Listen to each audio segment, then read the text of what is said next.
and we are presented by the Fanboys.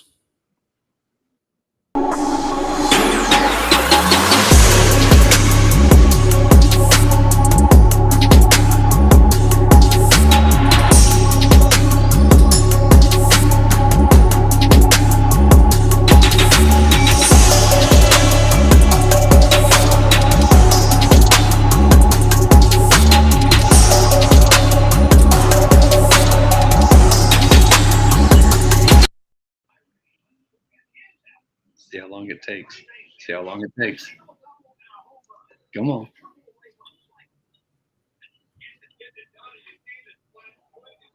All right, guys, I'm back. It usually takes me a second when I do all that. So it's a little running joke we have here at College SportsCast. All right, guys. So here at College SportsCast, we have a special guest with us tonight. We have Blake Lane with us from the UpTempo podcast, and we appreciate Blake being on with us. Hey, Blake, how you doing? Man, I'm doing great. I appreciate you guys letting me jump in here and join you tonight. I can't wait to talk about Auburn sports, the whole rundown. I'm extremely excited.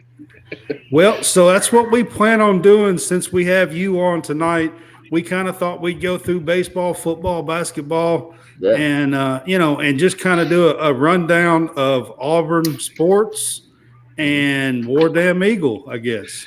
War damn. Since you hadn't. Hey, I'm not. I don't say that too often. I'm not an Auburn fan. All right, but so since we got started, since Jason jumped in right as we got started, so we got Jason down here. Jason is a former Ole Miss basketball player back in the early 2000s. Love that. Right. So this is Jason Harrison. We got Blake Lane right over here. Yep, there we go. Blake Lane, of course. John Roberts, and then Brad Harvey. Brad Harvey. Yep. We didn't have the pre-show. That's who we got on with us tonight. But so here we are. We're here. Do it right here on the show anyway. So Jason is he's having a little trouble logging on each time, and it lets him log on after I start the show for some reason, and that's the reason why he always is jumping in right as the show is coming on. So, but we can't figure out. I mean, I send him the same email that I send to John, and John doesn't have an issue, but Jason does, and I don't really understand what's going on with it. But I don't know, man. Hey, but I'm just glad I'm back, man. I haven't seen you guys in a minute. It looks like I made a good show again. Great. Good, man. Well, always. Just to give you guys an update with Jason is coaching AAU basketball. And that's the reason why he's been missing a few shows here and there with us. And, he's been in Dallas, I think, a couple of weekends and stuff like that and coaching AAU basketball.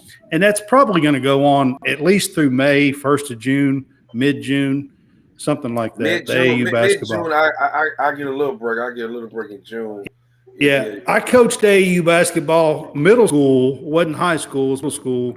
But I did boys and girls for a few years down in Pensacola, South Alabama area as well. So just so you know, Blake, I lived in Gulf Shores for almost 6 years, 5+ years, 5.5 years. So I do have a whole lot of friends that are Bama and Roll Tide friends, both. I have both. Because I live down there, and there's actually – in Gulf Shores, because people move there from everywhere. There are so many. There's like LSU fans. There's Mississippi, got a lot of LSU Mississippi State fans. There's Auburn fans. There's Bama fans. There's Florida fans. Everywhere. I mean, it's just it's unreal down there. You will meet. Just to be SEC school will meet fans of that SEC school down there. That's just the way it is. You guys know that Mike Leach, he said that his favorite bar, his favorite place to go. They asked him in an interview. They said, "Give us one place that you could spend a weekend." And he said, "I'm going to go down to Orange Beach, Alabama, and go to the Floribama." And so, and that was why he was at Washington State. I've been there several times. I've been there. It's a cool place. Yep. It really is a lot of fun, and it's right on the beach. That's a fact. Yeah, right on the beach. Yep. Yeah. All right. That's right. So what are we going to start with, here? John? We're going to let's go ahead and get the most basketball. Let's go ahead and start with the most recent news with some of the basketball stuff. We got transfer portal news going on. Guys transferring out of Auburn. We can do guys, people that are hopeful for a bunch of people that are coming in, or that could come in because of maybe the mass exodus of North Carolina or of other places in the. Is Walker Kessler coming back? Yeah, there you go. I wish. You said North Carolina. It just made me say it. I'm sorry. There's like 5 of them leaving North Carolina.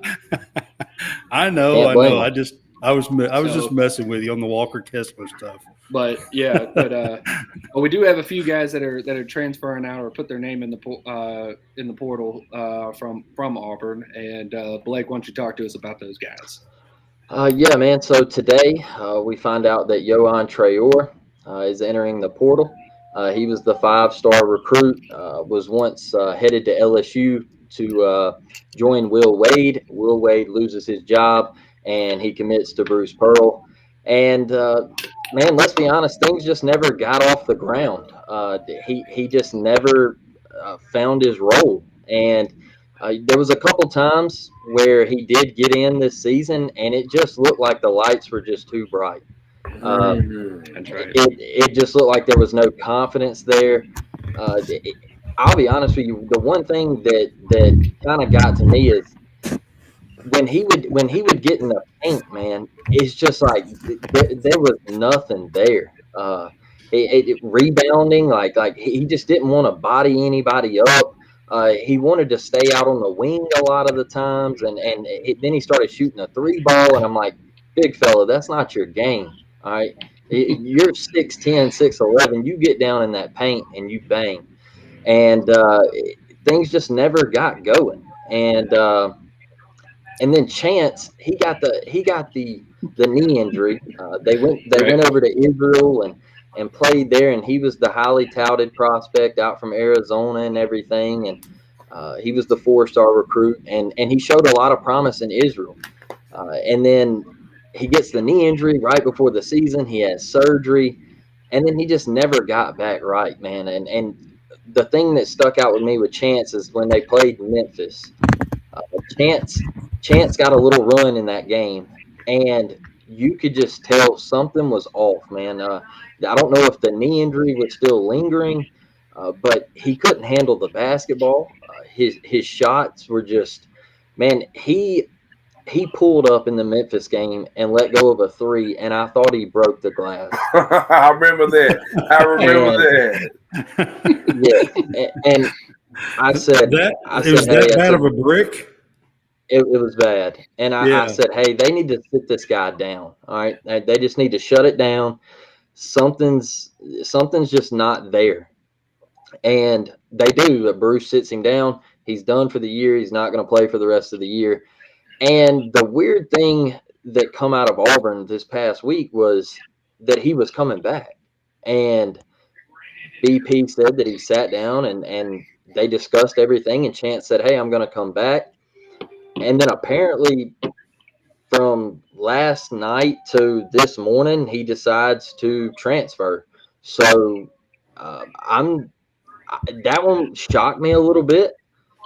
Especially after they had kind of said that he was coming back. They released a hype video about it. And right. That's kind of what – I mean, he was riding the bike, and – some people are saying he rode it straight out of town, so like no chance. I don't That's right. I don't really get it, man. Like I just don't. The transfer portal and NIL, did that really change his decision? Is he trying to go back out west, or is like I know Devin Cambridge where's he from? To Arizona. He's from Arizona. He's I can see that. I mean, Cambridge went out and played with his little brother. So exactly, and Yeah. I don't. It was just weird timing, man. But honestly, if you're an Auburn fan, I'll be straight up with you guys. Like, I'm not really worried about it because you got zero production from either one of those dudes, and so I think a lot of Auburn fans were putting their chips in the Chance Westry basket, and you got limited production from him. Like, he didn't play the last 25 games, so I don't know why you're in such a panic attack. The basketball world has changed a little bit, and you're going to have no matter what team you are, and no matter you're going to have a little attrition. As far as the roster goes, and more than likely, no matter what happens, you're going to have at least one or two players transfer out. And that doesn't, that's not a knock on anybody's program or anything like that whatsoever. Now, if you have a mass exodus, and you have 5, 6, 7 players transferring out, then you might have an issue. But 1, 2, or 3 players transferring out is probably going to be the norm for most teams, I would think. Absolutely. I'll be straight up with you. Adding on to the Chance thing real quick, guys, is I think BP needs to attack the portal and find shooters. And I'll be honest with you, that was their downfall this year, was they couldn't shoot the basketball. You just answered my question. I was just about to ask you, being that you've been so closely tied with the Auburn basketball watching, what was the main factor in this team's uneasy? I know me and John talked about it all the time, and I think you just hit it right on the head. That Auburn really couldn't shoot the ball. Nope. They really couldn't shoot the ball. Now, they can make shots, but they couldn't shoot the ball like those successful teams that they had in the past. And answer my question. And that's the nail on the head, man, as you go from watching somebody like Bryce Brown and Jared Harper and Samir Dowdy. I mean, he was a special one, man. And one thing about it is, like, you look in the tournament, man, and you're always going to see the Final Four teams, man. Look at San Diego State. What do they have? 6'4", 6'3". All right, their guards 6'4", 6'3". Size, right? Size, man. You look at Wong from Miami. All right, those guys down there, they're big, man. Their guard play is elite. You got to have guys that can shoot the basketball. And Wendell Green Jr., I love him to death, man. He's a heck of a player, but it's just the little Kansas State guard now made a heck of a run. Now you have to say that. Well, I'm a little guard. It doesn't mean that you can't be small. It just means that it's not going to be 100%. I just wanted to throw that out there. That's all. He did say Harper. Harper was a smaller guard. He could hit from the parking lot. He could hit from the parking lot. He was very elite. That's the difference, is that he could hit shots from as soon as he crossed the mid-court stripe, that he was in range. And I'm a fan, and I think me and John, because like I'm in depth of the SEC basketball, but he just didn't do it for me in the last 3 minutes of the game for Auburn. I always thought he was going to try to do a little bit too much. Yep. And cause Auburn to. I thought he showed his mid-major side of him by driving in a lot and trying to force and get fouls. Yep. In the SEC, you're not getting that. You're not getting that at all. You got to make. I feel like he should have made more plays. But yeah, man. Sometimes he was good. But a lot of times he was bad down the stretch. Especially the turnovers and everything like that, because there was during the dry stretches that Auburn had, all those, those 5-10 minute stretches where they just couldn't score a basket anybody. But he would have just some mind-boggling turnovers in that stretch as well. It didn't really help the fact that we couldn't hit a shot either. Yeah. So it was just one of those. Guys, like, one thing that kills me with Auburn, man, is the final plays in games too. Like, you know, look, we have nothing drawn up, and like all of you mentioned, the Wendell Green stuff. Going to the basket and everything, and then I forget what game it was, but he went to the basket. He pulled up and had like a little 18-footer, and he decides to fade away, and he just clanks it back iron. And then the Tennessee game, man, you got. You take a three, like you settle for a three. Last year at Florida, they didn't even get a shot off, and you had Jabari Smith Jr. on your team. How the ball is not in 10's hands at that time, I have no idea. I just right now, man, there's some things that need to be addressed, and I think Bruce has to attack the portal. And I also think Bruce needs to find a way to keep Jalen Williams at Auburn. Yes. In my opinion, that is you got to turn him into a killer. You got to turn him into an assassin. And he wants to give the ball up too much. He wants to pass too more. And I'm like, look, you got to take that shot. Just take it. It's not his personality. That's the thing. No, you got to turn him into an assassin. Hey, but the old saying is, if you didn't bite as a pup, you're not gonna bite as a big dog. Yep. Yeah. It's just how it goes, man. Right. It's how it has to be in you.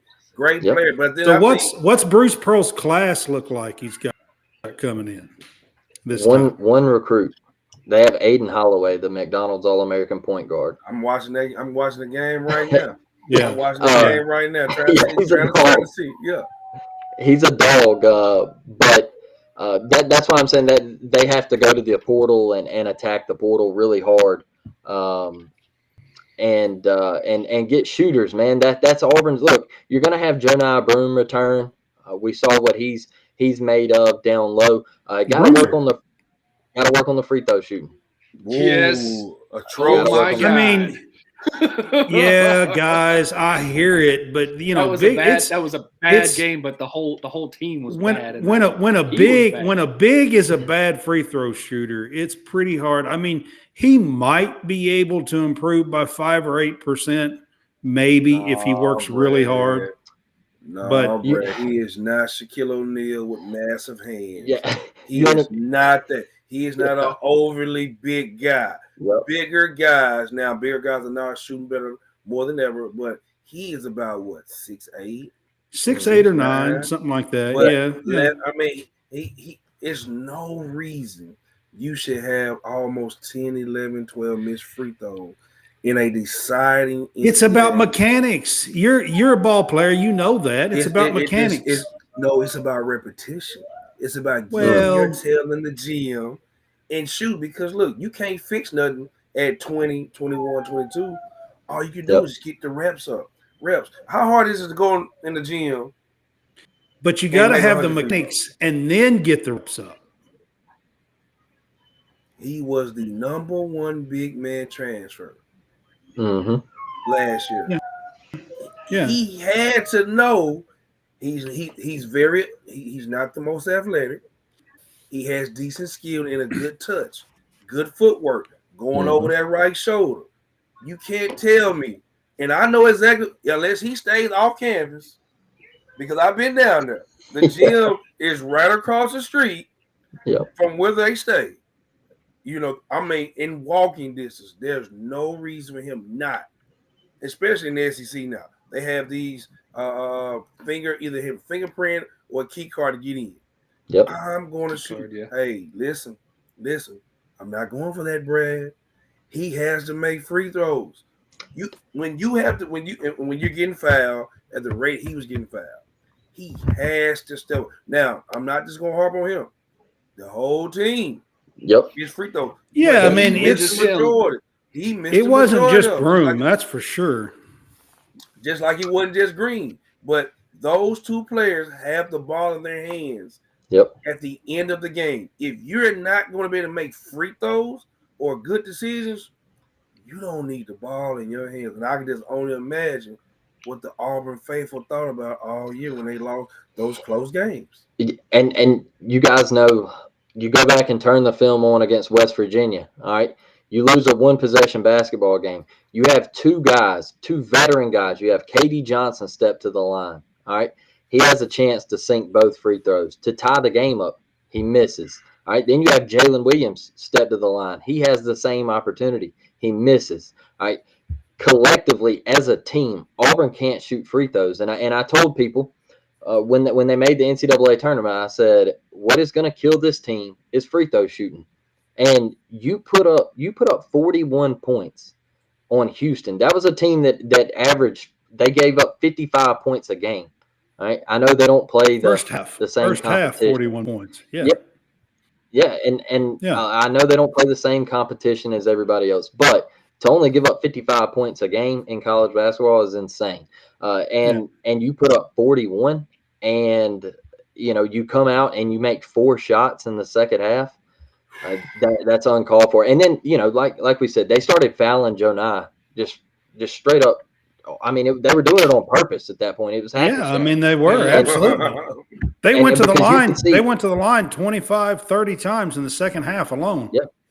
And you could see every time Joe Nye got fouled in the second half, his head just dropped, and he said, "Oh no!" All right, because now you go from playing in front of 9,000 people at Auburn, now you're playing in front of 24,000 people. So I mean, it's different, man. It's different. And Auburn has to collectively, as a team, man, get better shooting free throws. And and Jalen Williams, you got to step up and be a dog, man. You gotta have that killer instinct. And I said it before the season started. My co-host Dustin, he asked me, he said, "Blake, who's your guy this year?" And I said, it's got to be Jalen. I think he's the best player on the team, but is he going to show it? And ultimately, down the stretch, Alan Flanagan is the one who showed it. He's more of a dog. He's just I mean. But now I think the Flanagans overall have all been like that. Well, right, but he was more of. It's just a trait they have. That bulldog type player, and that's what he's been his entire career. Yep. I think whether he put the production up there or not, whether he had the points or anything like that, he still was always getting after it, and that's no doubt. Yeah. I actually grew up with the Flanagans because they're from Little Rock, Arkansas. Yeah. And so I grew up and I played for Coach Flanagan in high school. He coached me. Al was the one who got the height. Like everybody's 6 foot, 6'1". Al is legit 6'6", 6'6", arms. Legit. I'm talking about, it's amazing. I'm talking about from his growth all the way up. Mm-hmm. But I think what hurt him was when he got hurt. And now he was just coming into form towards the end. Now, like I said, if I'm gonna talk about it, I gotta talk about Al went missing a lot throughout the year, but this latter part of the season, he started to come on. I thought that Bruce Pearl should have drew more things for him instead of Wendell Green. Even though I'm a little biased because those are my guys, but when you have a dynamic wing, an athletic wing that can either draw a double team or find the right people to find, you have to allow him to be a playmaker and take that off of Green. I think my biggest problem with Wendell Green is he is one of those that's a ball dominant player. That's Bruce Pearl. That's Bruce Pearl for you. He gives the PGs, the keys to the entire kingdom. But he's a pounder. He's a ball dominant player. Think about the guards he had. The last 3 guards he had, from Will to Sharif to Jerry. Those were ball. Like Jason, when you played, you were a distributor. You distributed a lot. You know what I mean? Like you were looking for people. I'm the old PG. There's the new PG. Remember, the game has changed. The game has changed, Brad. The game has changed. Brad, I'm just bringing it up and talking about it. And Green is one of those ball dominant players. But that's Bruce Pearl's system. Yep, exactly. He wants a dominant point guard that's an extension of him to drive, draw, and kick. But see, here's the thing too, is that while Green is the extension of him, I mean, there were multiple times where Green is having to get the instruction from Bruce versus kind of knowing what Bruce wants when he walks through. He was getting that instruction because he had to be, instructed each time going down versus, again, being somebody who understood, like a Samir Dowdy and Jared Harper. Those guys knew what Bruce wanted without having – Bruce could just roll the ball out and just go because they know they understood what it was that Bruce wanted. Yeah, man. Green has to be instructed every time he has the ball. He has to kind of get wrangled in, and that's the difference, basically. Like I said, I don't think his decision making was good at all. Yeah. Bruce, he's always calling out plays and stuff, right? But like we all said, when you don't have shooting in space, when you don't have a good lead guard make good decisions, everything looks bad. Because now everyone, to me, they got frustrated as well. They got frustrated, and when whoever got the ball was like, you know what, I'm going to make the play. I'm going to make the play. You're right. Katie did that. You want to know another thing that killed Auburn, fellas? And look, he's a great defender. I'm glad he chose Auburn, man. I loved watching him play both years he was here. But Zep Jasper, he had zero offense, all defense. And let me tell you something. That absolutely. Hey, when a team guards you like Russell Westbrook, all right, it's 4v5. It's 4v5. Yeah. Right. When they know you're not going to shoot the basketball. Yeah. And then when you do shoot it, you're not going to shoot it at a high percentage. All right. So it literally was okay. So when Auburn played Mississippi State, Mississippi State couldn't hit the broad side of the barn anywhere from a mid-range shot out. Yep. Auburn, all they did was pack the paint. They packed the paint. That was Mississippi State. I get that. What we're saying is that Auburn didn't have to defend, didn't have to stretch their defense out with them. When Zep Jasper was in the game, if he had the ball, they could go and defend the other four guys, and they could let Zep walk right in if they wanted to. But once you lure him in, then you can trap him. So it was he wasn't going to hit the shot from outside, at least not at a high enough clip that they were, where they needed to go out and actually defend them. They'd let him take that shot all day. There was a point in that Mississippi State game that, as an Auburn fan, I'm yelling at the TV, just saying, don't worry about them out there. Let them shoot that. Who cares? They're not going to hit it. Don't stretch your defense out to them. Let them come to you because they can't do anything. That's what all the other defenses were doing against Zep. So that's the game. That's the game that look, we won the basketball game, but Mississippi State gave everybody the blueprint on how to defend Auburn. Okay. Correct. And what did they do in the second half? Mississippi State trapped Wendell Green Jr. as soon as he come across the timeline. Right. And that's what A&M did immediately. Immediately. They gave them the blueprint. Buzz Williams said, hey, look, watch this. All right. Yeah. Because guess what? What does Texas A&M have? What does Mississippi State have? They have 6'3", 6'4" guards. Right? Length at the guard position. And when Wendell, who is 5'10", all right, he steps across, he picks up his dribble, he's toast. It's done. There's nothing you can do. You can't pick up your dribble if you're a point guard, man. You just can't do it. It's just that was the blueprint, man. And so I know we got one bad man coming, not this year, but next in the 24 class, and that's Mr. LeBaron Filan from Baker High School right down here in Mobile, Alabama. So I know that's going to be exciting. And he's 6'3", 6'4", and he is just one of those cats that can get to the rim. He can shoot it from outside. He can do it all. His ball handling is elite, and he basically took the school that he plays for here in Mobile. I mean, he took them to the Elite Eight this year in the state playoffs, and dude was putting up 41 a game. Tried to get him on my team. Yeah, we'll he's AAU. Yeah. We'll see him this weekend in Memphis. I will see him. this Yeah. weekend in Memphis. Oh my God, you're right. He is a stud, man. So where do you But I'm think excited. next year? Where do you think Auburn basketball will be next year as far as SEC rankings? Are they going to be middle of the pack? Do you think they'll be, what's your guess? Man, right now, because right now I have no idea because they're saying that Wendell Green Jr. could possibly leave. He could possibly hit the portal. They're saying that KD Johnson is up in the air, and you're just going to have a complete overhaul. It looks like with is Flanagan going to go pro?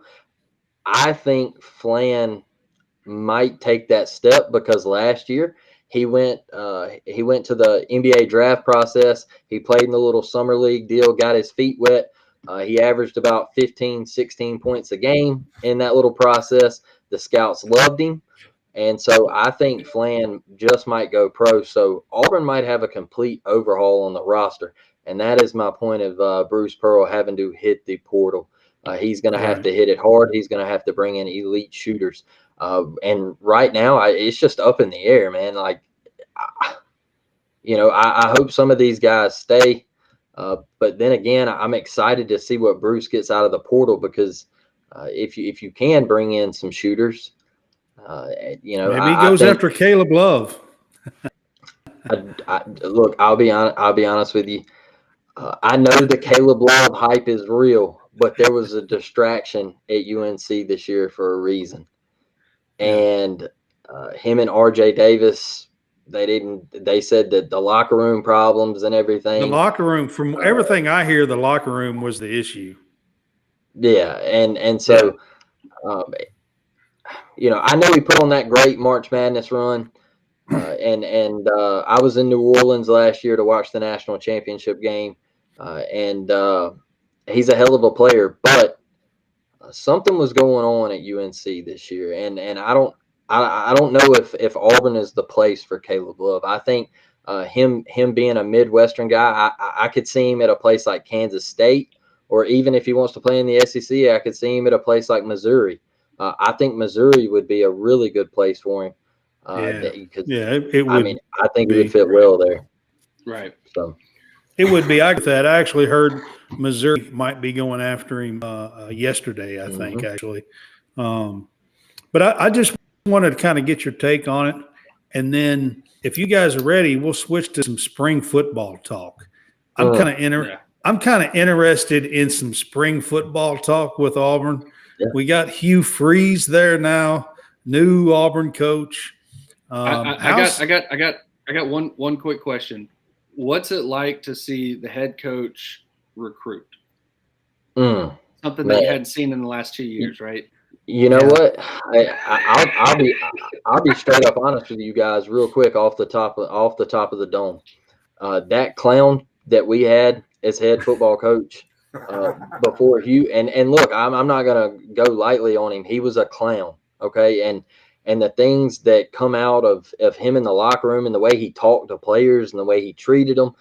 And, one thing that I think we really looked past was we had a player come out last year, all right, Kobe Hudson, our leading receiver. And he said, hey, I'm going into the transfer portal. And we're sitting here going, like, why are you going to the transfer portal, man? Like, you are a leading receiver, all right, and you're just going to up and leave. So, of course, what does a fan base do? They get in there and they say, oh, he quit on the team and blase and all that, Right.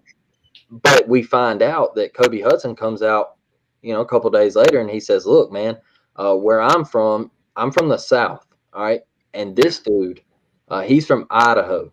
All right. And he doesn't know how to talk to me. All right. He doesn't respect me.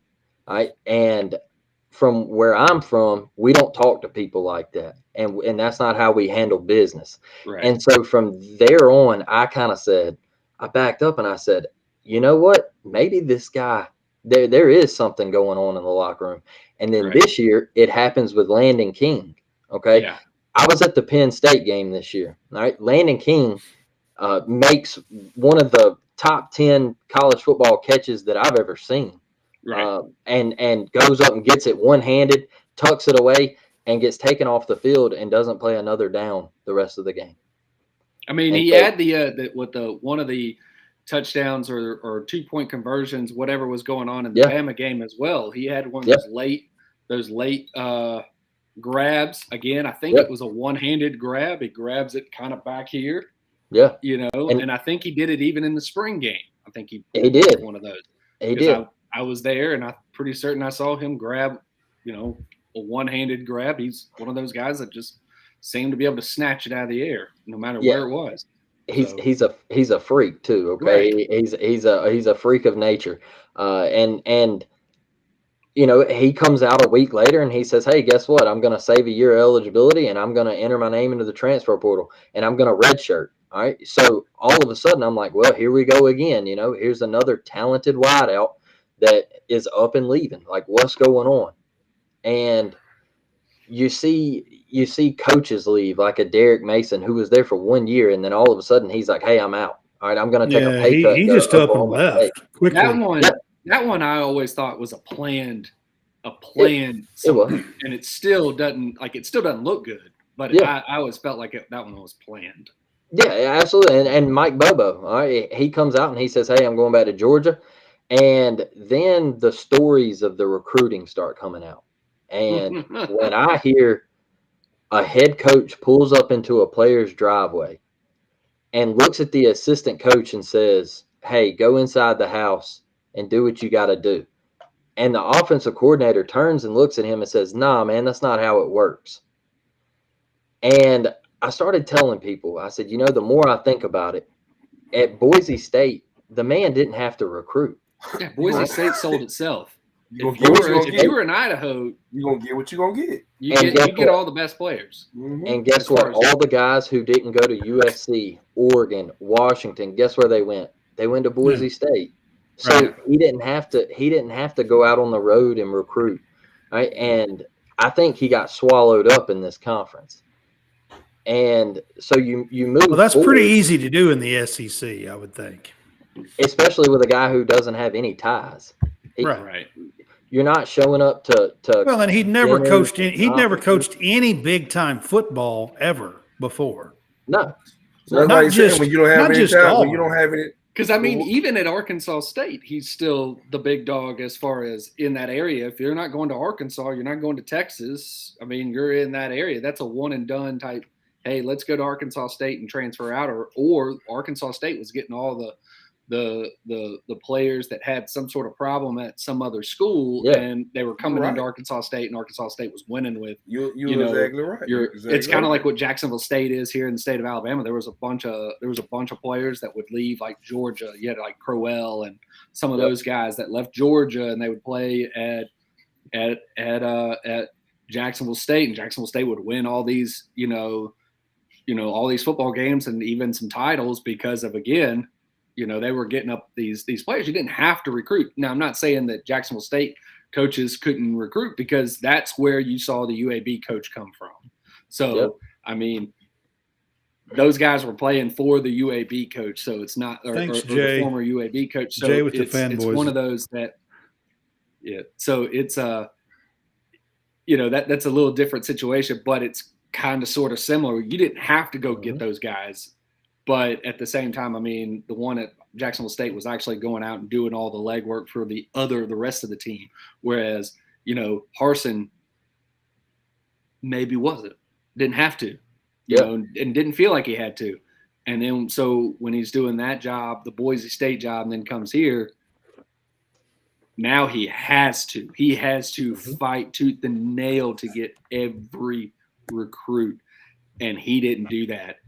And it absolutely showed 100% on the field, off the field, everything.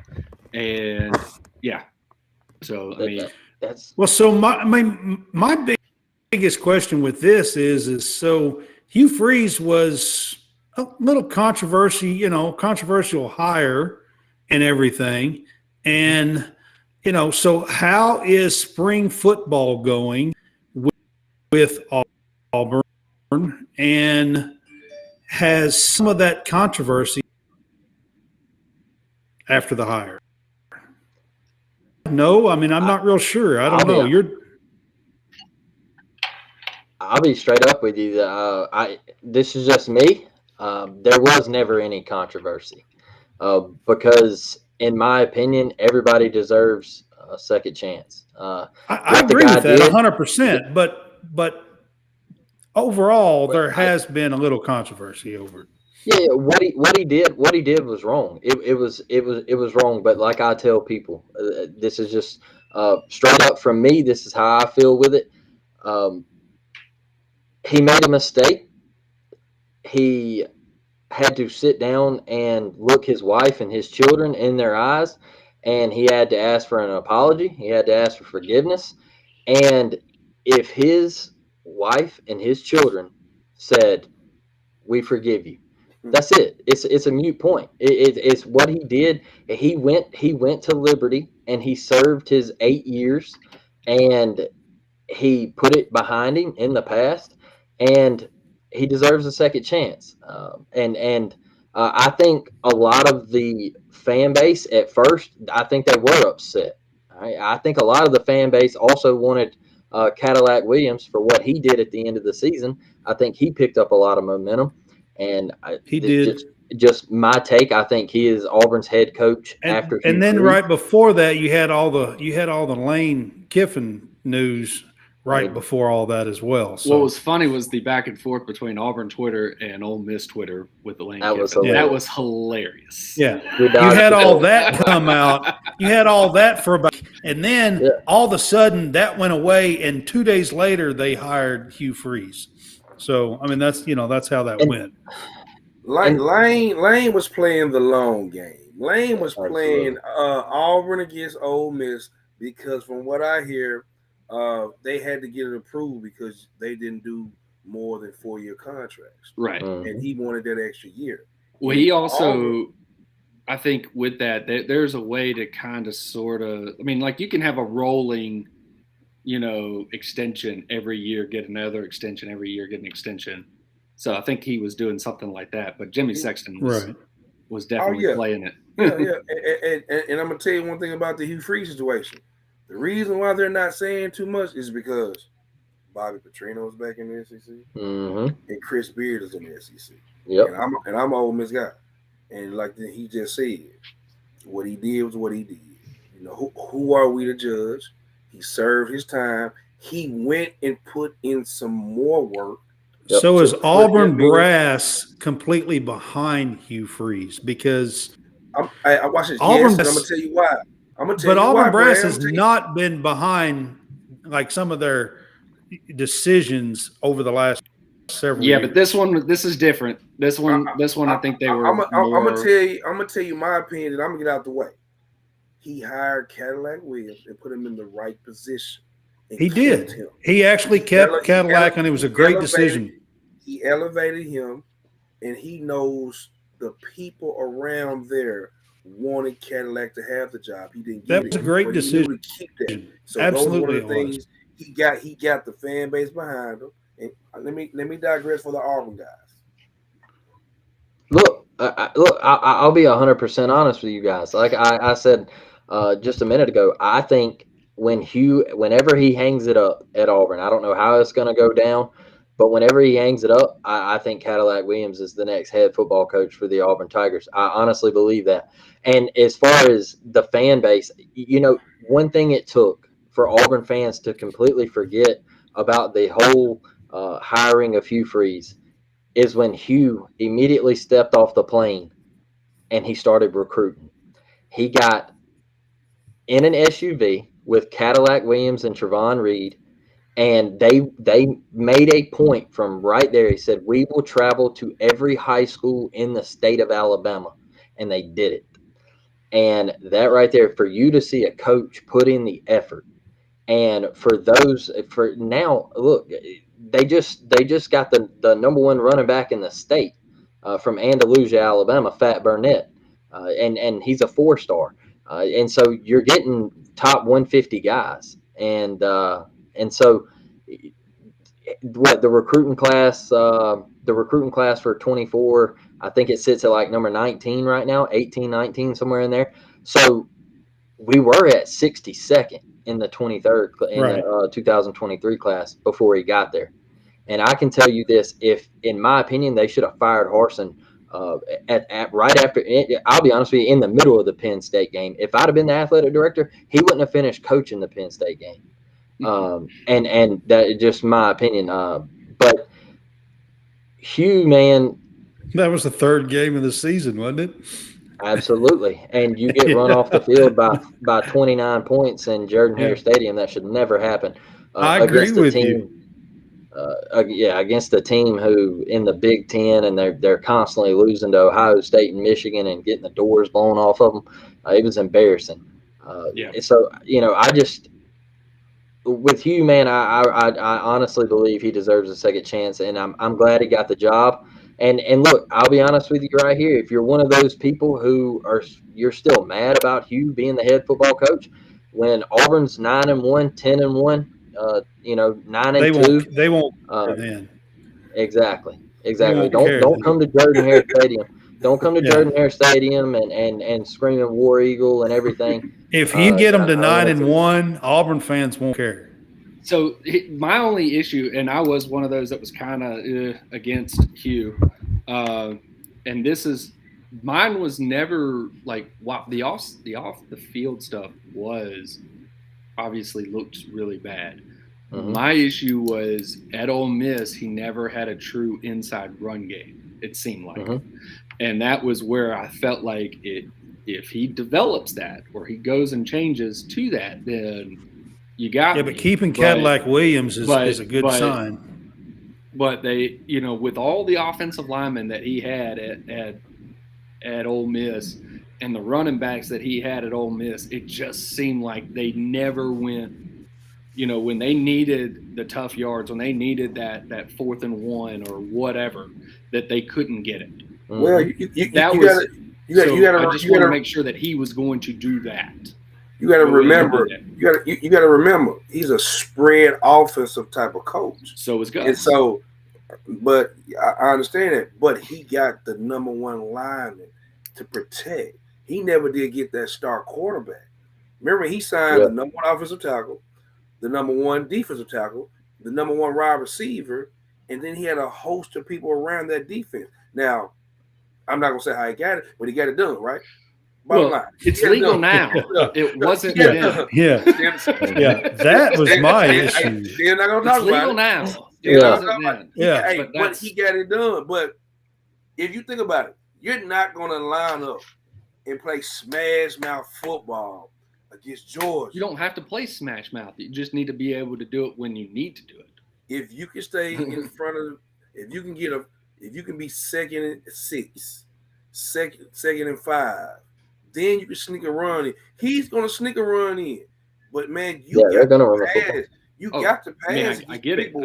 You got to. Well, keeping Cadillac Williams is a pretty good sign, if you ask me, when it comes to the run game. And he destroyed the portal for the offensive line, which is probably something the that biggest weakness. Yes. Yes. That was Auburn's biggest weakness. He's got a question here. I put it up on the screen for you about the scheduling, the 3 guaranteed teams, the 3 rival teams, or whatever he wants with SEC. This would be after next year. Again, they haven't actually gotten it completely settled in. No, they haven't really said it yet. Okay. I'm pretty sure there's at least 2 opponents that Auburn knows for sure. Probably. Absolutely. That's going to it's Georgia and that's going to be Bama and Georgia. Yeah. Those are 2 opponents that Auburn knows for sure out of the 3. The third one is kind of up in the air. Some people say Vandy. It's kind of up in the air. The third opponent is what I would say. I hope they don't. Isn't that right, Blake? That is correct. So, look, I'm a fan of this, and I've said it multiple times. I'm a fan of Oklahoma and Texas joining the conference. Not only in football, I'm a fan of it in baseball. I'm a fan of it in basketball. I mean, I think the SEC, let's be honest, they were already the greatest conference from top to bottom. We all know Yeah, that. but you go sport by sport by sport when you get them in. I mean, you can talk about softball, women's basketball. You can just go down like sport by sport by Gymnastics. sport, gymnastics. That's right. Track Golf. and field. Golf, I mean, you right. can, you Did I can hear just go golf? down the list. Yeah, that's right. Yeah. Yeah. Yes, Yeah, that's right. You can go down the even though it's list and Alabama. yeah. Hey, and the thing with Auburn in the 3 games, like you can't leave Alabama and Georgia off the list, or we have to play them. We know they're must haves. And in my opinion, I don't want to see Vanderbilt. I know a lot of Auburn fans say, "Oh, well, I want to see." That's what the I told Braves." John. We had this discussion the other day, and John was like, "Well, they're just and I said, "Why Vandy? I mean, it's just not like Auburn don't play." I mean, I think Vandy. we were That's getting not leftovers from Vandy is what happened. I mean, I don't understand the whole Vandy thing.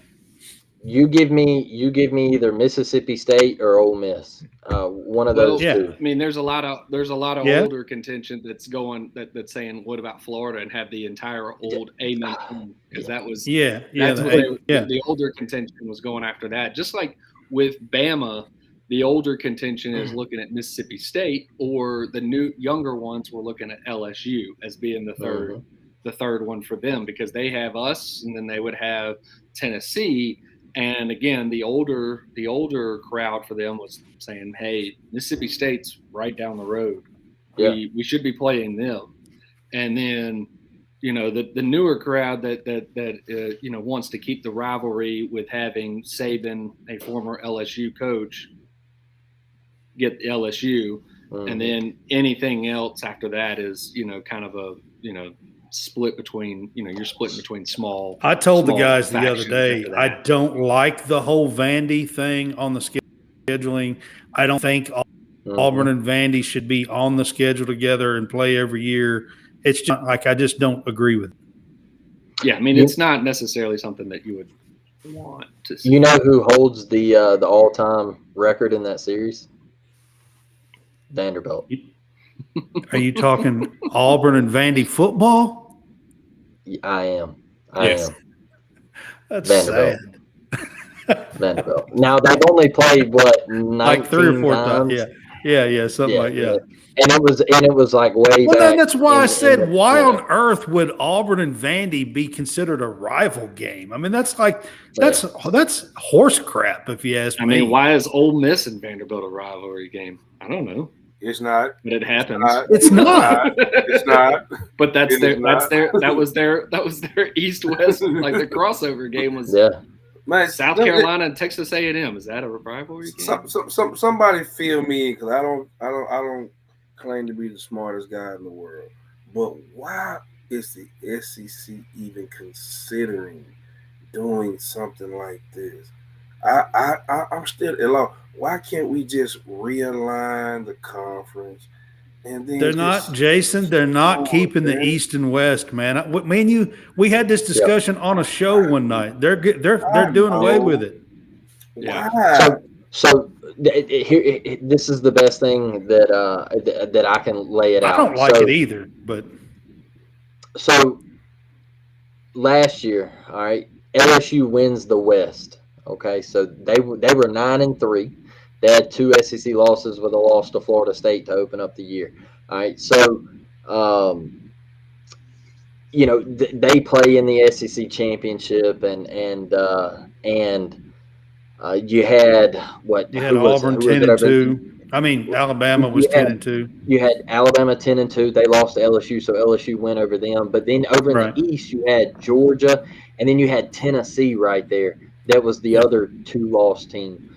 So I think what they're trying to do is they're trying to just blow the divisions up. And like basketball, you put everybody in the same division, top to bottom, and the best 2 teams, the top 2 teams, play in the SEC championship. If you really think about it, I mean, when you're talking about the last 15 years, I mean, the West had the top 2 best teams.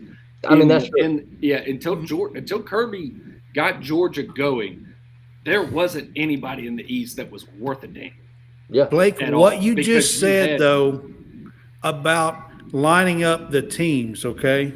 Mhm. So what happens when you have 3 2-loss teams that are tied in that second spot, okay? They'll And have a because tiebreaker system. because they Yes, they don't play each other, Mhm. because they won't necessarily play each other every year. What happens if you have 3 teams that haven't played each other? How do you break the tie? Most likely. What do you common do? opponent. What do you BCS point system and break the tie? I mean, how do you break the tie? I don't understand. Coin flip.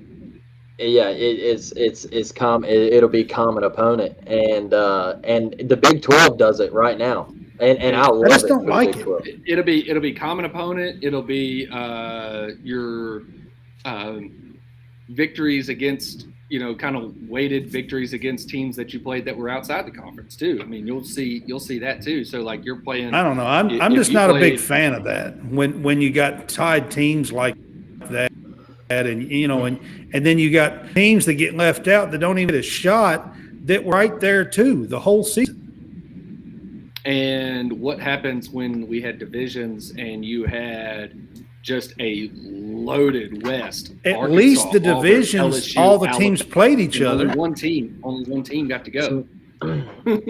Y'all want to But know? in a division, all the teams played each other. Yeah, but what I'm saying is that Auburn, Alabama, LSU, and Arkansas, 2 of those teams should have played each other for the championship because the Georgias and the Tennessees and the Floridas sucked. And you had teams like South Carolina or Missouri or a really, really crappy Florida team, make the championship. Mhm. So Look, that's what it is. So. My thing with why they can't restructure the divisions is so you have Oklahoma and Texas coming in. So obviously they would be in the Western Division. So who are you going to put in the East? Alabama and Auburn? Because geographically, that's the way it lines up. I already said it. Yes, that's who I would put. You'd have to put Alabama and Auburn in the East. You would put Alabama and Auburn in the East. Missouri over there in the and West. you would take Missouri out, put them in the West, and put Alabama and Auburn in. That's how you do it. Absolutely. So here's my thing with that. And I was told this by my grandpa back in 2004 before he passed away. He told me, he said, son, he said, let me tell you something. He said, the Southeastern Conference is ran by 6 teams in the football side of things. All right. It's ran by 6 teams, 6 programs. That's Alabama, LSU, and Auburn. And then on the East, it is Florida, Georgia, and Tennessee. All right. So if you take Alabama and Auburn and move them into the East, what do you have? You have Georgia, Tennessee, Florida, Alabama, Auburn. You have 5 of the 6 teams that run the conference in football in one division. And I think the SEC saw that. That would be the old school SEC division. But it's cannibalism. They would eat each other alive, and the SEC can't have that. They just can't. Yeah. Like they would all 5 be over there in that Eastern Division, and they would just beat up on each other.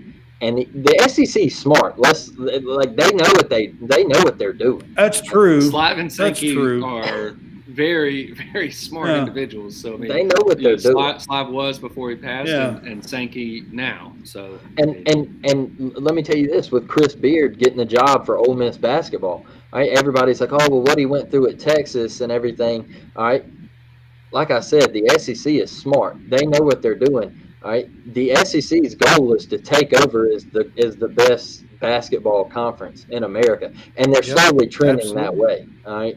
And so you add a Chris Beard at Ole Miss, and you got Gates at Missouri, and and so the SEC is smart. They know what they're doing. They're not going to knock themselves out of contention. So, right. Exactly. Yep. Exactly. So I still didn't really. So have you seen or heard anything about spring football that's going on right now? So how things are going or progressing for the next year? I had Ike Jones from the War Report. He come on the podcast the other night, and we really broke down spring football, what the media gets to see. They get to see about a 20 to 25 minute window. and Ike Wait, gets that much? I thought it was less. Hugh's a little lenient. Oh wow. Yeah, and he also let them. It can't be recorded, but they get to talk to a couple of players. You can't really write anything down. You can't record anything or anything like that. Right. But he said that Hugh was a little lenient on some of that stuff. So they get a window that they get to go watch, and Okay. Mike G come back and one of the scrimmages and said he pointed out at the quarterback position, which is a huge problem Question. at Yeah. Auburn right now. Right. And he said that Holden Garner has taken a step as possibly quarterback one. He said that TJ Finley and the team has responded to him and him not transferring after everything that he went through last year. And Robbie is a little beat up right now. Shoulder Right. is Yeah. aggravated. He's been He having to is. sit out a couple of practices. And out at the receiver position, I asked Ike the other night. I said, that is one of the biggest concerns with me is at receiver, because I've always felt the past couple of years Auburn hasn't had that go-to guy receiver, and that was one of the biggest things with Hugh, man. Is you look at his track record at receiver at Ole Miss, and you can just go down the list of all the dogs that he's put in the NFL while he was at Ole Miss. And so you got guys like Omari Kelly and Jay Fair and Javarius Johnson and Camden Brown looks to be that big physical presence on the outside. He's just a young cat, but they're really hoping that he blossoms into that 50-50 guy that can get down the field and go up and get the football. And we all know the 27 in the backfield, Jarquez Hunter, is a freak of nature, and we know what he's going to bring. I think the offense has a little ways to go. Look, they're learning a brand new system. Okay, so when you hear people come out, like the lady for ESPN come out today and said that their receivers look sloppy and everything, they're learning a brand new system, and they've had 9 practices. Okay, so let's. I mean, I would expect in the fall and August and whatnot that you may have it, down a little bit better, because they will have, while coaches aren't out there, they will have the summer to run through a lot and get the quarterbacks acclimated with receivers and anything like that, where they can do their side work without, coaches being there. So yeah, he was talking and about Robbie not being healthy. Can Robbie stay healthy? Man, good question. Can Robbie get his completion percentage over 50%? I think. Look, he's a freak athlete, and do I think he's going to start at quarterback? Probably. I'm not sure if that's the way. You think he starts at quarterback? Because I'm not sure if that's what Philip Montgomery wants. I think he is more of a push the ball down the field, RPO guy, and I know he wants to take shots, and I'm not sure if that fits Robbie Ashford's game. But Robbie took shots last year. I haven't fully transitioned in my head with the way Auburn's offense is actually going to look like, because they have hired Hugh Freeze now. Like Auburn, this is a total, like Auburn's not, they normally don't play that way too awful much. They don't throw it down the field. They're more of a pound you back, run down your throat type team. And I haven't really gathered, my mind to what they're really going to look like yet. Ashford, for everything that Auburn has always been, I would think would be, and has the skills left to do it, I would think a good quarterback for Auburn now. With that said, now that they've hired Hugh Freeze and you're talking about a spread offense, then maybe not. I mean, the only hope that Robbie Ashford has is Malik Willis at Liberty, and that's really, if you can turn him into somebody that could, and honestly, Malik probably was still that player at Auburn, but Bo, there were a lot of other things that were coming along with Bo at that time. Whether Daddy. it was Daddy. So you had Patrick, Daddy.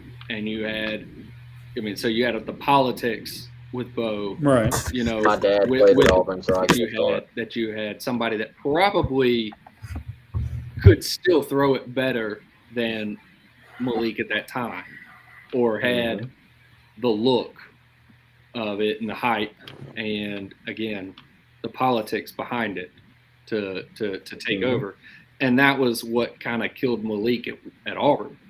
So, I don't know if Malik was, as poor of a passer as what Robbie has really shown to be. I mean, he just can't. He cannot consistently hit that mid-range pass. Because he's a baseball player. Correct. It's kind of like what Gabe Rose looked like when he was out there throwing, and what Jesus, I've completely forgot his last name. Sullivan. Sullivan. Yeah. When he backed up Jason Campbell, he was a baseball player as well. So yeah. And look, Robbie, man, he's a heck of an athlete. I'm not saying he's going to just come in and sit the bench, all right? Because they're going to put him on the field. You're going to see him out there. But Auburn's going to run. They're going to run a lot of 3 and 4 wide receiver sets. They're going to. I fully believe that Montgomery wants to throw it around the field. And I would put Robbie on the field as a receiver. Yeah. I would see what happens. They're going to find ways to get the ball in his hands. Yes. And because I don't know, have any of you guys ever seen him play baseball? I knew that I knew that we really wanted him when he was coming out of Hoover High School. With that said, I'm going to kind of switch this to baseball as we are speaking about probably. Yeah. So I knew that he was that we really wanted him as a baseball player coming out of Hoover, and I don't think Auburn football was going to allow him to play baseball. I don't know exactly what the deal was, and that Oregon was going to let him play, so he went to Oregon. And then, of course, obviously everything kind of changed over at Oregon, so he came back to Auburn and then elected not to play baseball, I guess. So yeah, absolute stud. All right. I mean, the dude can absolutely get after it on the diamond. He is a freak out there playing baseball. So I know Robbie will be on the field this fall. So, so I'm going to switch things up. We're going to run out of time if we don't. I want to make sure we get in some Auburn baseball. Baseball season is currently going on and still has 2 months to the SEC champion, the tournament for baseball. We are 2 weeks into the SEC play, and where do you think Butch Thompson's team is sitting right now, and where are they headed? Where do you think they're headed?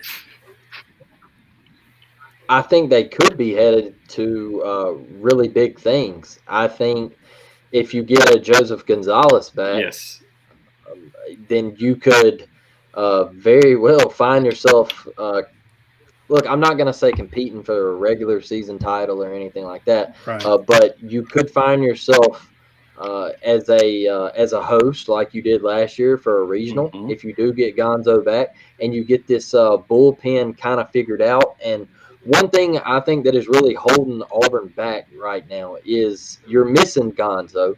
So you're having a Tanner Bauman having to start on the weekend, all right? And he's a relief. He's a middle relief guy. So all he's going to throw you is 2 2/3. Right. You might get 3 innings out of him. So you're having to eat arms in that second game of the series. And then by the time you get to game 3, you're out of arms. And that's why you see Auburn give up 17 in the 8th inning. Fifth inning, which is why tonight tonight was an amazing performance by Drew. I just went Drew Nelson because he just threw a complete game, 7-inning game, and they got the necessary 10 runs for the 10-run rule to save every bit of those arms for today because of the fact that they threw so many in the 8th inning on Saturday. So and guys, like, not only that, like, go back and look at the midweek. Go back and look at the midweek game. Yes, you had like John Armstrong having to come in on a Tuesday night against the Georgia Tech team and things like that, man. Like, you're having to use guys like Chase Alsop and these guys, like with Tanner, man, having to start, it really throws a wrinkle in your rotation. Yes. So if you can get Gonzo back, then you can have Tommy Vell on Friday, Gonzo on Saturday, and then you can fall back on the true freshman and have Crotchfeld there. And hopefully you get 4 to 5 innings out of Crotchfeld, and then you have your stable bullpen there for that game. It really is. It's pretty much the all about bullpen pitching, right? Yes. Oh, yes. Absolutely. It is 100% pitching because Auburn, Auburn's offense has been really, really good. Right. I mean, they've been cold a couple of times, but for the most part, that offense is going to be there. But if you're going to rely on that offense, you're going to rely on 8, 9, 10 runs a game. You're not going to get that. You cannot sit there and completely rely on 8 to 10 runs. So you have to have every single game. Yeah. And Gonzo is that linchpin, even though he is a sinker baller pitcher. He is still the linchpin. Is he going to get back? I mean, is he going to get back? He's still a month out, it looks like. He's still, 3 to 4 weeks away from possibly getting back. So that would leave 3 or 4 weekends of SEC play left. Would be all there would be, something like that. Yeah, they'd have to be able to kind of find their way. Like they need to sweep the 2 Mississippi schools. It is almost a must. They couldn't sweep Georgia. They got close. They were able to. They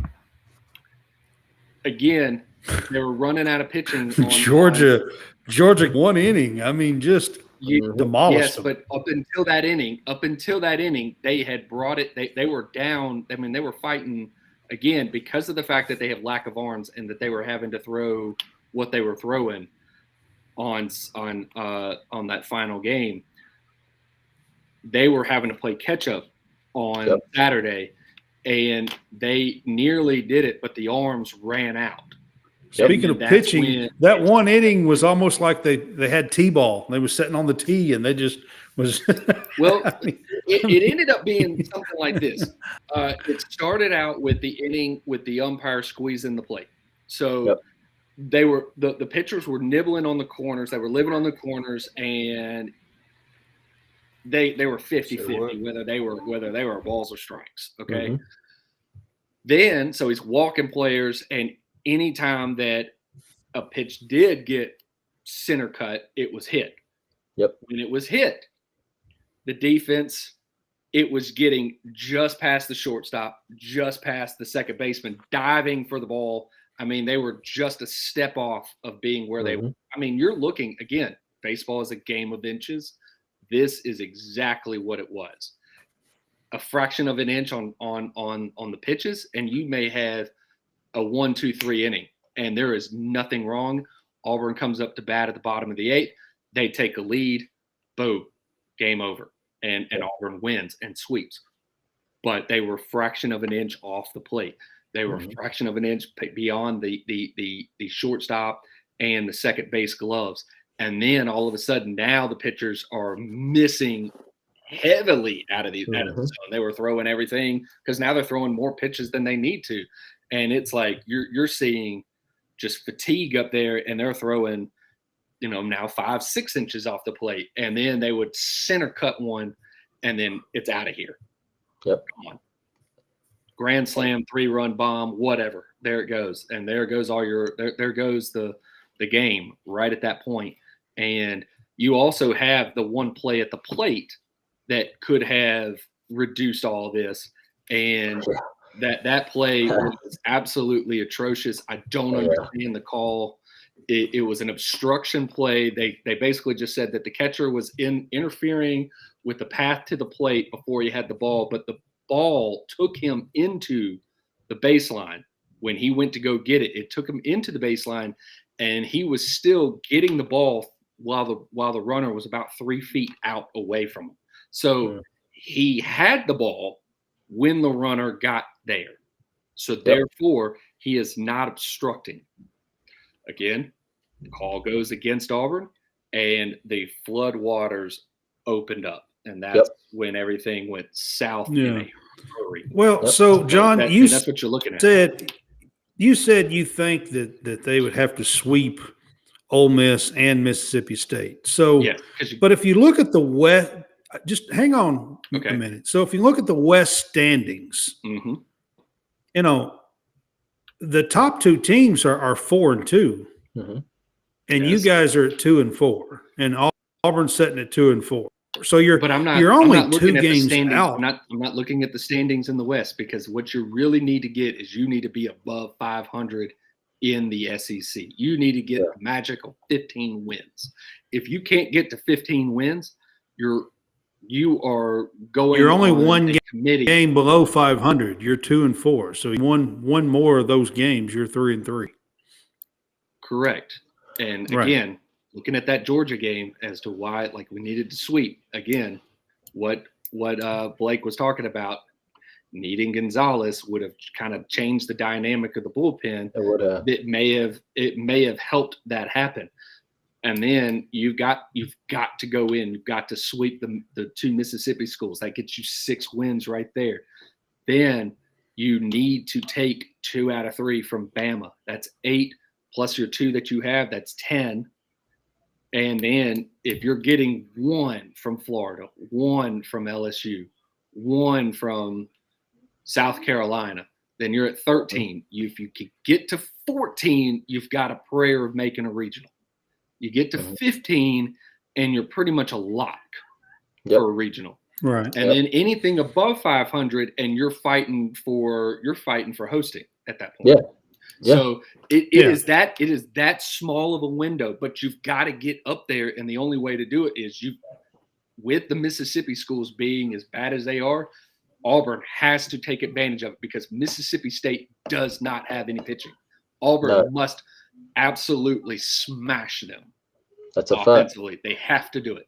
And Ole Miss. I think they beat Ole Miss. I think they at least have to series at the least. I mean, but you sweeping can't just them win these, is something that they need. Series, you can't just win those series. You have to go and sweep them. That's but they could go 5-1, maybe not 4-2, but they could go 5-1 and be all right. I think. Yeah, well, then you're relying that they've got to win the series against LSU, Florida, South Carolina, which are teams that are going to absolutely have the pitching to beat Auburn. Yep. And South Carolina has what leads the country in home runs. They smash. They can. Yeah. And Florida can too. You have Florida, who has a pitcher that Florida can absolutely rate. Yeah. So not only is he going to crush you on the mound when he's throwing on Sunday, he's also going to be dropping bombs on you. Yeah. Just a couple of days ago, he had 17 home runs in 20. Yeah. The Florida guy. I don't know how you pronounce his last name. Caglione. Jacques Caglione. Yep. That's his name. Caglione? Yes. Jacques Caglione. Okay. I don't know how you pronounce his last name, so. I just told you. With pronunciation, so. Blake, I got you, man. Blake Lane, I can't mess that up. Listen to the product. Nah, that's an easy one. Yeah. Yeah, man. I can't mess that up, man. But anyway, so the pathway for baseball is they need to sweep the Mississippi schools. Yep. It's a must do. They need to do that. Yep. You know, they didn't need to lose all 3 against Arkansas. They needed to take at least 1 from Arkansas. Sweep Georgia. They did need to at least take 1 from Arkansas. I would agree with that for sure. Yeah, and they didn't. Yeah. And you want to know why they didn't? Because good pitching shuts good hitting down. Right. And they had better pitching. Didn't travel. They had better pitching. Yeah. And you their Saturday guy had thrown a complete game the week before, and then shut Auburn down pretty much for the most part. On that day.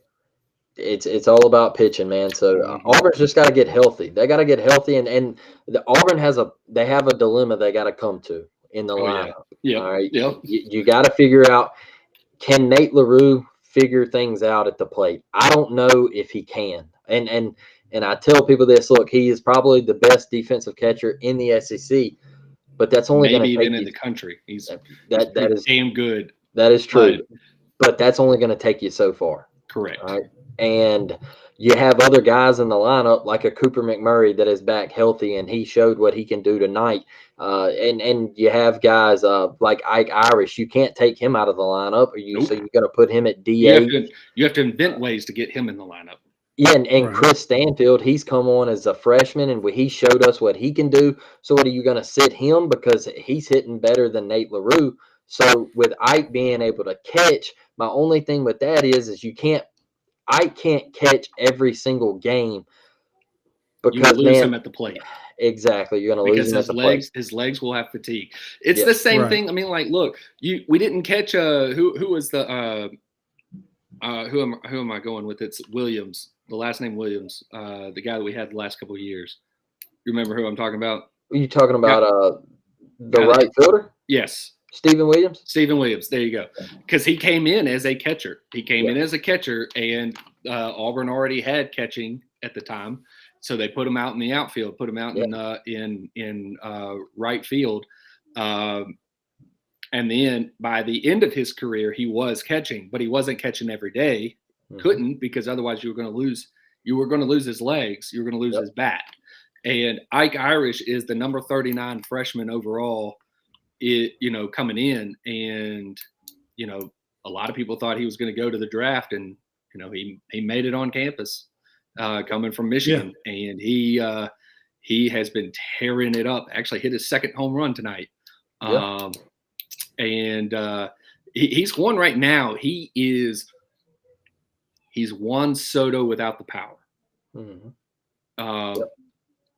Is it you I've been talking with that's been discussing that? Absolutely. Show me the side-by-side photos, and I went and pulled Juan Soto photos and it's freaky, Irish photos and said, here they are. It's freaky. And they look exactly like, and he is Juan Soto without Juan Soto's power yet. Because he's starting to get it, because he's hit 1, he's now hit 2. He will probably have about 8 before the season's over. I think he's going to be around an 8 home run. Maybe he gets 10. If they get to go into postseason, he may get 10 at that point. But I think he's going to end up with about 8. And I think next year, in the next 2 years, he's going to have, pretty decent power numbers you're going to start seeing. But right now, he's hitting for average. He is willing to go the other way. He is going from baseline to baseline here. He really primarily is from gap to gap. But there are several times where he's going right down the third baseline as a right-handed or as a left-handed hitter. And so that is that. And again, it looks exactly like Juan Soto when he does it. That swing is uncanny. I wasn't even thinking about it until you said it. And then I went and looked at it, and I went, oh my God, you're right. It's weird. It's weird. It's weird. So, but guys, look, if you're an Auburn baseball fan, you just got to be patient, for real. It comes down to being patient. You got to see how things play out here. You need to take 1 from Florida. I'm not going to sit here and say you need to go take 2, because that's just kind of being unrealistic. Is that who they play this weekend? That is at Florida. In Gainesville. But here's the thing. I've seen them go to Gainesville and take a team, take 2 from Florida that was much better than the Auburn team that went down there. So it's not like it can't happen. It's just unlikely and not something that you need to be like hanging your hat on. You're going to have better pitching, because Florida's been hitting. So. Oh yeah. And that's why I've been saying you've got to sweep the teams that are bad. You've got to go in and take care of business, or otherwise you're not going to have the win total at the end of the season that you need in order to get in. You'll be relying way too heavy on the SEC tournament, which Auburn hasn't really shown that they can win those games, because they'll come in as a, having to play the play-in game, or they're 2 and done if they actually make it beyond that 4-team little play-in area. So, I mean, 100%. Yeah, but I think they're set up. They're set up okay, and it all really just depends on Gonzo, man. So I think Auburn's in a great spot with the baseball program, so you just be patient. Just be patient right now. Don't hit the panic button as a fan and get on social media and start flying off the handle. When they gave up 17 in one inning, I was just when they gave up 17, I just was like, well, that's 2016 Florida the Georgia game, right? Yeah, I think it was a 24-7 game, and I was like, well, that went bad. That went south really quickly. That's a fact. Well, Blake, we appreciate you being with us tonight. I'm going to kind of wrap the show up here. We digging into all things Auburn. So with Blake Lane from the UpTempo podcast, I'll let you plug anything else that you got.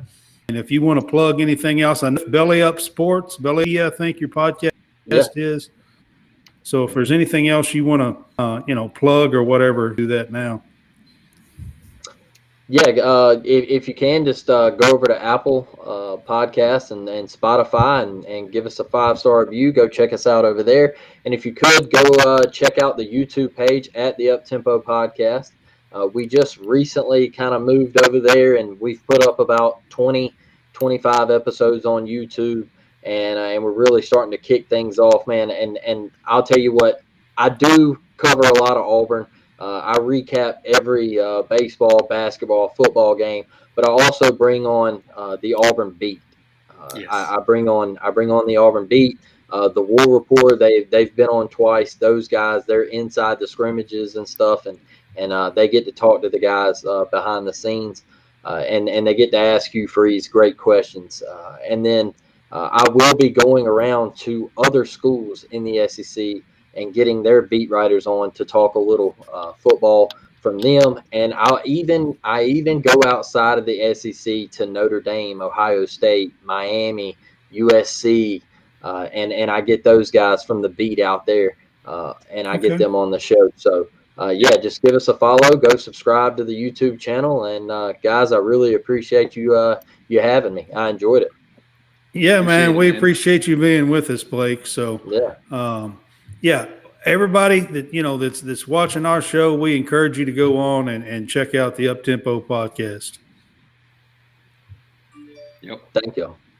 All right, man. Blake, have a good night. Y'all too. All right. Enjoy it. Well, that was fun, guys. Get in here. Slide over. Yeah, that was fun. It was. Yeah, we appreciate Blake being on with us. I've got to close this up pretty quick, so I'm going to try to get to a couple of things here real quick. I've got a prize picks. You can double your money, initial deposit. If you go to prizepicks.com, you can do CSCast for a promo code. That'll help us out, and you can double your money up to $100. So if you put down 50, you'll get 100 to play with. Put down 100, you get 200 to play with. It's a daily fantasy sports, and you can help us out here at College SportsCast by doing CSCast at the same time of doubling your money. So we ask that you do that. And then we've got the Home for Our Troops. Home for Our Troops is the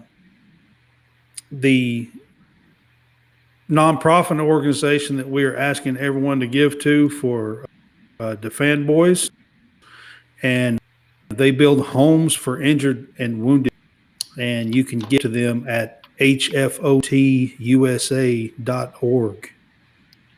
And then coming up on Thursday night, we are going to have Jim Dunaway from the Next Round right here on College SportsCast. Yep, Jim Dunaway from Next Round. You can follow them at Next Round Live on all the different social medias. So Jim Dunaway from the next round will be on with us on Thursday night, and I'm actually going to go and sit in on their show Thursday. I won't be on the show, but I will sit in on it. So we are super excited to have Jim Dunaway. He's done some Nick Saban show stuff in the past. They were on Jocks 94.5 for a long time, and now they have their own show, the next round, and we're super excited about having him on. So we appreciate you guys being with us, and we will see you guys Thursday night with Jim Dunaway. Jason, you have a good night, man. All right.